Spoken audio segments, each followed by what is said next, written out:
Assalamualaikum warahmatullahi wabarakatuh. Sahabat beriman, malaikat-malaikat Allah Subhanahu wa Ta'ala setiap hari berada di sekeliling kita, tapi mereka jarang menampakkan wujudnya kepada manusia. Para malaikat hanya akan memperlihatkannya kepada orang-orang tertentu saja, seperti kepada para nabi. Namun ternyata ada sahabat yang pernah melihat wujud malaikat Jibril. Sebagai malaikat penyampai wahyu, malaikat Jibril alaihi salam tentu saja pernah mendatangi Rasulullah sallallahu alaihi wasallam.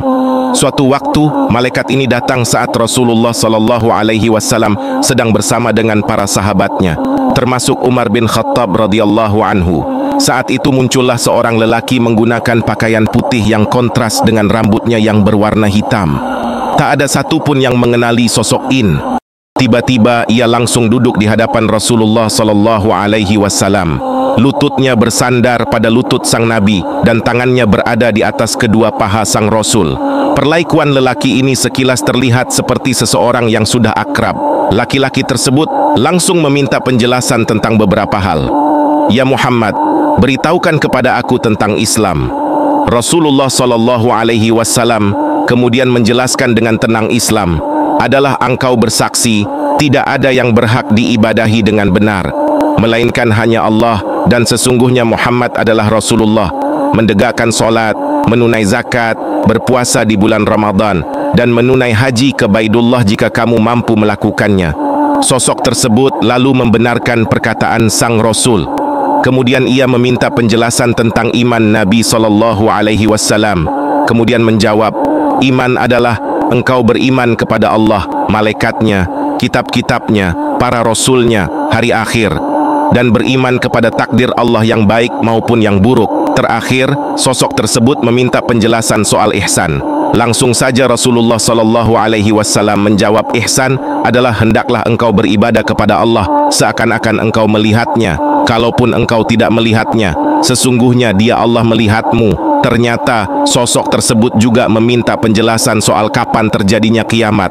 Lalu sang Nabi menjawab, yang ditanya tidaklah lebih tahu daripada yang bertanya. Karena jawaban tersebut, lelaki itu lalu mengubah permintaannya, beritahukan kepada aku tanda-tandanya.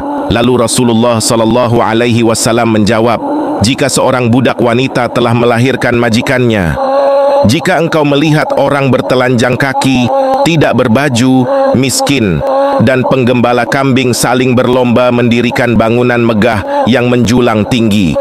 Setelah mendengar semua penjelasan Rasulullah sallallahu alaihi wasallam, orang tersebut pun kemudian pergi. Melihat kejadian itu, Umar bin Khattab radhiyallahu anhu pun terdiam. Nabi sallallahu alaihi wasallam melihatnya langsung bertanya, wahai Umar, tahukah engkau siapa yang bertanya tadi? Tentu saja Umar tidak tahu karena sosok tersebut juga sama sekali tidak memperkenalkan diri. Maka beliau berkata, Allah dan Rasulnya lebih mengetahui. Sang Nabi pun mengungkap bahwa laki-laki yang mendatangi mereka adalah malaikat Jibril.